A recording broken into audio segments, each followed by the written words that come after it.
જામનગરમાં વકીલ હારૂન પલેજાની હત્યાના ઘેરા પડઘા પડ્યા। જામનગર વકીલ મંડળના તમામ વકીલો કોર્ટ પરિસરમાં એકત્ર થયા।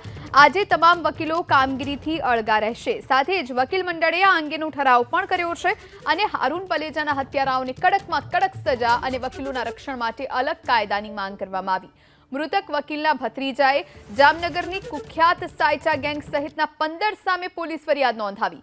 મૃતક હારૂન પલેજા એક શિક્ષિકા આત્મહત્યા કેસમાં ફરિયાદી પક્ષે વકીલ તરીકે હોય થોડા સમય પૂર્વે કેસ પાછો ખેંચી લેવા જાનથી મારી નાખવાની ધમકી પણ તેમને આપવામાં આવી હતી। ધમકી બાદ ગઈકાલે સાયચા ગેંગના 8 શખ્સોએ વકીલની હત્યા કરી નાખી। સાયચા ગેંગના 12 ઈસમો ઉપરાંત રઝાક સોપારી સહિત કુલ 15 સામે રાયોટિંગ, કાવતરું, હત્યા સહિતની કલમો હેઠળ ગુનો દાખલ કરવામાં આવ્યો છે। થોડા વર્ષો અગાઉ ટાઉન હોલ નજીક કિરીટ જોશી નામના વકીલની પણ હત્યા કરવામાં આવી હતી। વકીલની બીજી હત્યાના બનાવથી વકીલ આલમમાં ભારે રોષ ફેલાયો છે। જામનગર શહેરમાં ગત રાત્રિના જામનગરના વકીલ હારૂનભાઈ પલેજાની ગરપીણ હત્યા નિપજાવવાનો બનાવ છે તે સામે આવ્યો છે। જામનગરના વકીલ આલમમાં ભારે રોષ છે। અહીંયા હું અત્યારના જામનગર કોર્ટ બહાર છું। અત્યારના દ્રશ્યો જોઈ રહ્યા છો। આજે તમામ વકીલો છે તેમના દ્વારા ઠરાવ કરવામાં આવ્યો છે અને તમામ વકીલો છે તે કોર્ટ કાર્યવાહીથી અળગા રહ્યા છે। આપણી સાથે વકીલ મંડળના પ્રમુખ ભરતભાઈ સુવા છે, અન્ય વકીલો પણ છે। આપણે તેમની સાથે વાતચીત કરીશું આ ઘટના અંગે। તેઓ શું ભરતભાઈ શું કહેશો, જે રીતે વકીલની હત્યાનો બીજો બનાવ છે તે શહેરમાં સામે આવ્યો છે, વકીલ મંડળ શું કહેવા માંગે છે?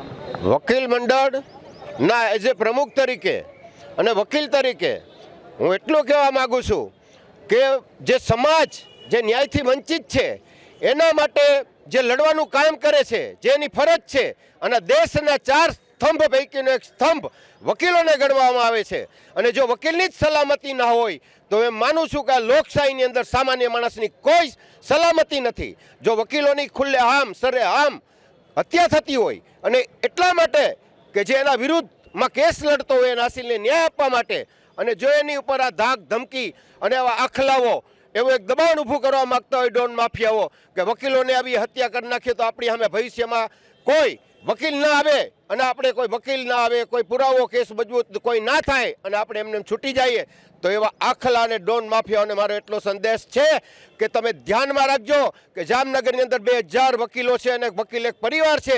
ગુજરાતની અંદર 1.5 લાખ વકીલો છે અને વકીલોનો એક પરિવાર છે, અને સમગ્ર વકીલ જ્યારે વકીલને મુસીબત આવે ત્યારે સાથે ઊભા હોય છે। ભરતભાઈ, આજે ખાસ તો વકીલો કોર્ટ કાર્યવાહીથી અળગા રહ્યા છે, આગામી શું કાર્યક્રમો હશે?